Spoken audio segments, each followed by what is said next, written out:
Hi Gemini, kumusta po kayo? Hello po mga ate, mga dude.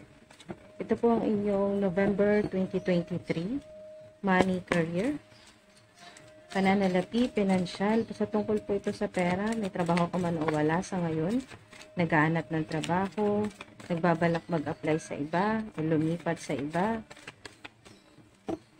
nagpaplano na magpalit ng career. Ano man po ang sitwasyon niyo sa kasalukuyan, pera o trabaho po ninyo sa career.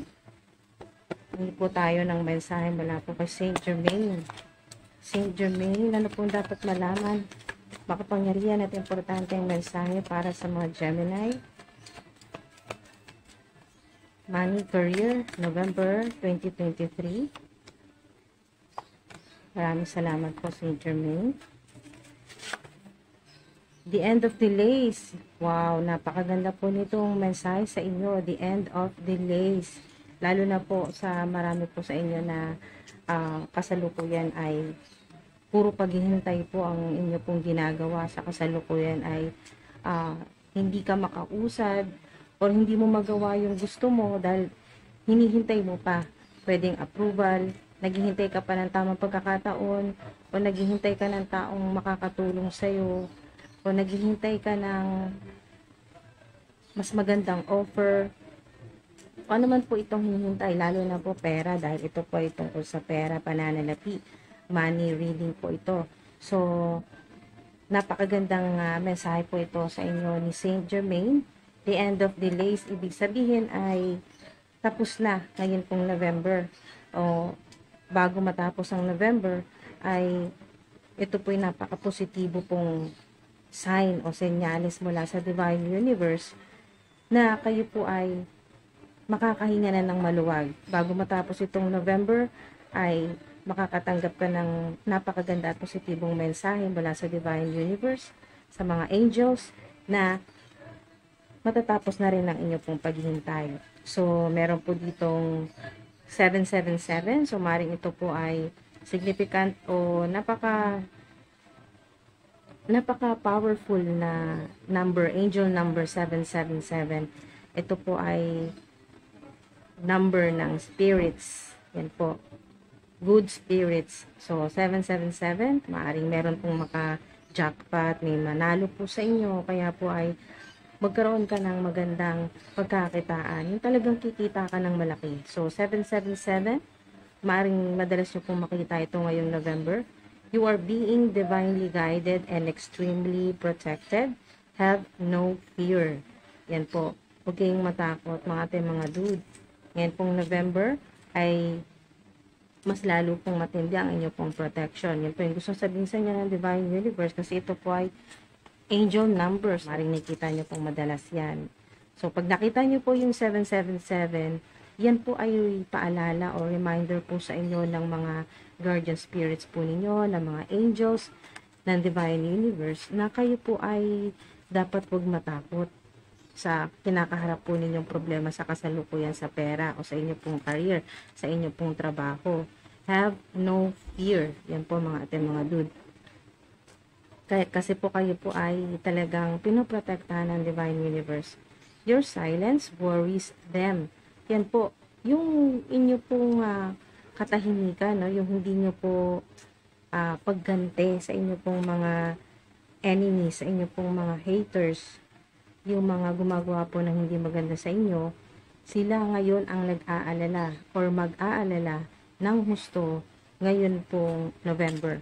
Dahil po sa kung ano yung ginagawa po sa inyo na money block spell o ano man po ito na pagharang sa inyo pong swerte sa pera o sa inyo pong abundance o sa mga opportunities. Ayan po, huwag kayong mag-alala. Dahil ngayon sila naman ang mag-aalala at hindi lang ito triple. 7 times, mga ate, mga dude. 7 times na o 7 ulit yung tindi ng pag-aalala nila kumpara sa ginawa nila sa inyo na hindi maganda para kayo po ay mag-alala. Yan po.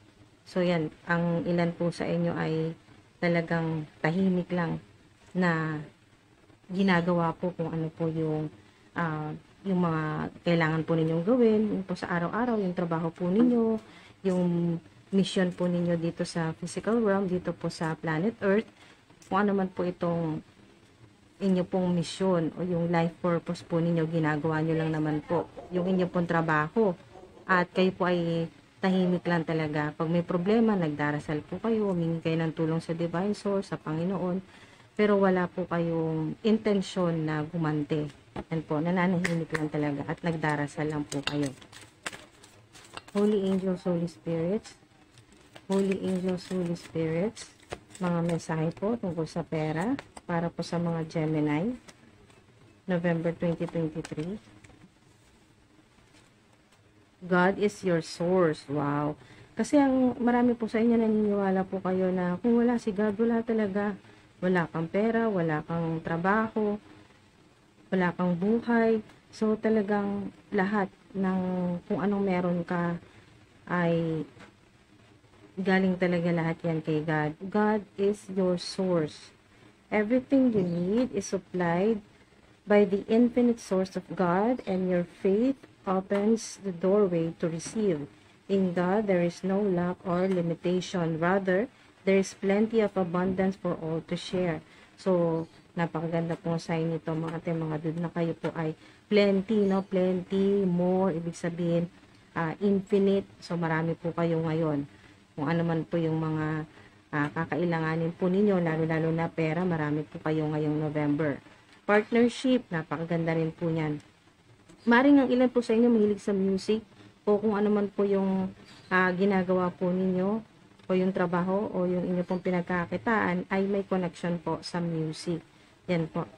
Allow helpful, supportive partnerships into your personal life and career, and both parties benefit as a result.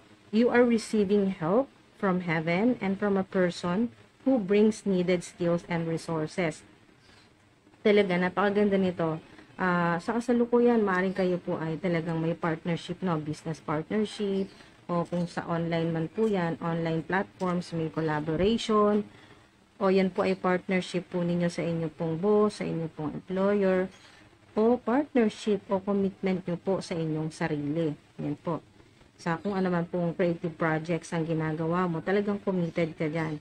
Partner mo ang sarili mo. Yan po yung collaboration o partnership po ninyo o commitment kay God, Divine Source o Divine Universe, sa Panginoon. Yung partnership o yung commitment nyo po ay talagang napakaganda kasi ramdam mo talaga na supportive talaga ang partner mo na human o yung tao, at yung partner mo na si God. Yan po, yung nagbigay sa'yo ng magandang trabaho o career.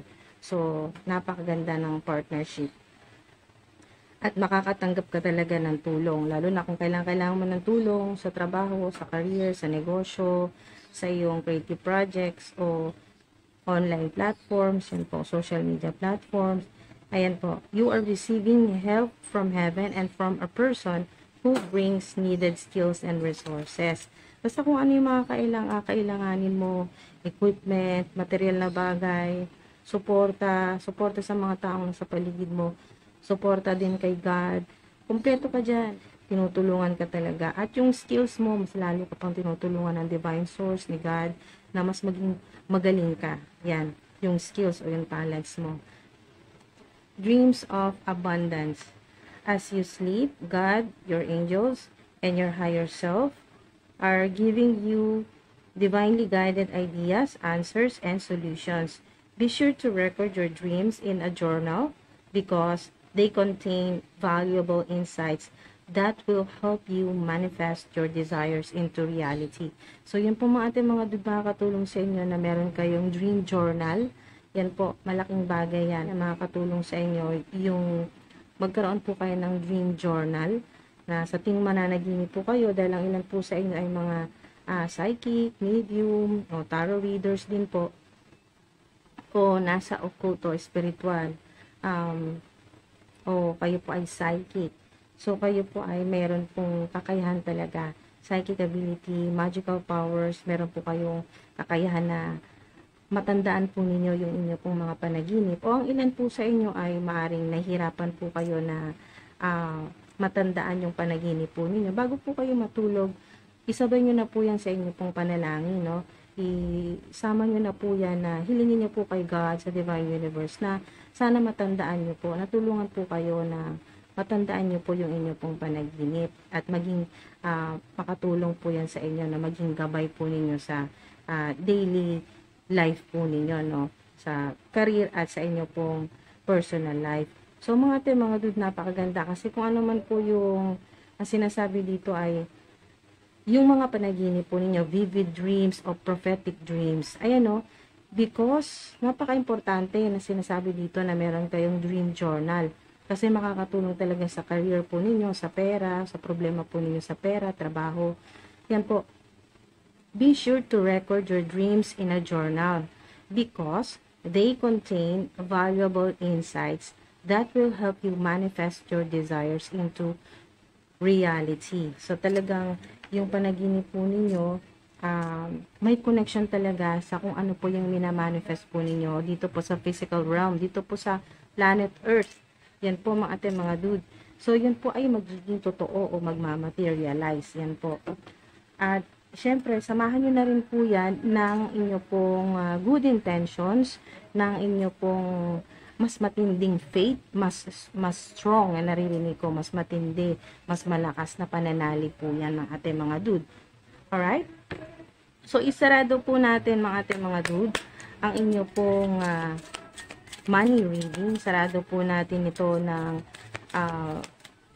hingi tayo ng mensahe mula po kay Jesus. Yan po, mensahe po mula kay Jesus Christ. Holy Angels, Holy Spirits, pahingi po kami ng mensahe. Jesus Christ,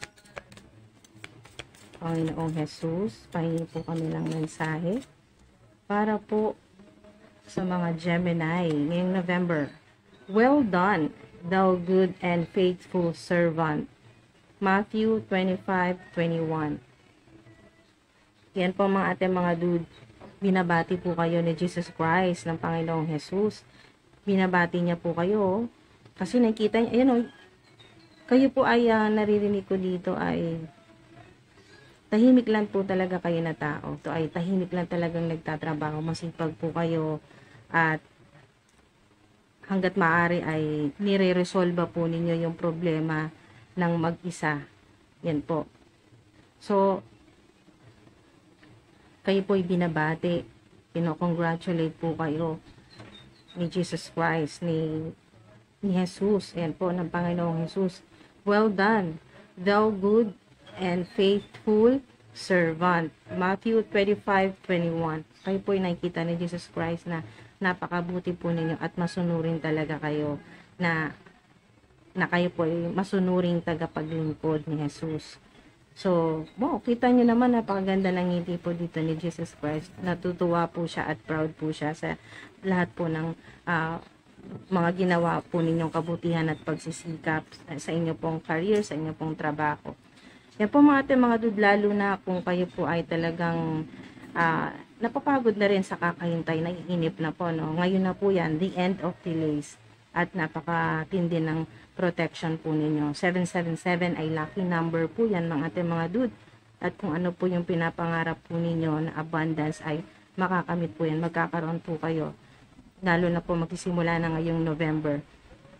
Lalo na mga dude, kayo po ay nakakakita po ng mga signs, synchronicities, symbols, mga senyales po yan sa panaginip, lalo na yung mga panaginip po ninyo na kayo po ay talagang mayaman na, ganyan po, yung magaganda yung panaginip po ninyo o sign na kayo po ay yung panaginip po ninyo na may mga symbols ng sa panaginip po ninyo, tandaan nyo rin po at hilingin nyo rin po yan kay God sa Divine Universe na matandaan nyo po yung panaginip po ninyo na maaring may mga signs, symbols, synchronicities o angel numbers kayong makita sa panaginip po ninyo na simbolo ng abundance o katapusan po ng mahirap na sitwasyon ninyo sa pera.